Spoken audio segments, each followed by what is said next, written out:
Let's download the YouTube app. First of all, go to your phone settings.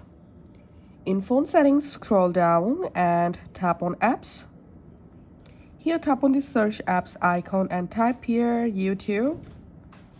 Once you are in this YouTube app info page, here, if you see the YouTube app is disabled, then we have to enable the app first of all. So just tap on enable and the YouTube app will be enabled. After that, go ahead and search the YouTube app in your app screen. If you don't have the YouTube app, then go to your Play Store.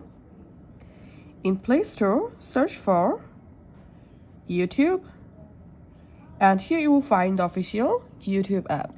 All you have to need, just tap on install or update, and that's how we can install or update YouTube. Thank you.